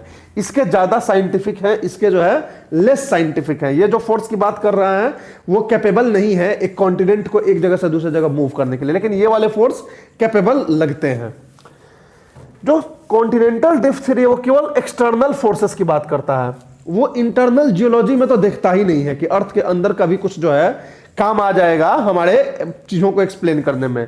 वो ऊपर ऊपर ही बात करता है, डिफरेंशियल ग्रेविटी, टाइडल फोर्स, अर्थ का रोटेशन, देखो जो भी आप देखोगे ना सब ऊपर ऊपर बात करता है। लेकिन इसमें जो है जियोलॉजिकल फोर्सेस की भी बात की गई है। अब मेंटल कन्वेक्शन क्या है, अंदर की ही पार्ट है, मेंटल से कन्वेक्शन हो रहा है, उसकी भी इसने बात करी है। अब ये बोलता है कि माउंटेन बिल्डिंग जो है वो crumbling and folding of rocks की वजह से है, क्रम्बलिंग फोल्डिंग रॉक्स की वजह से है।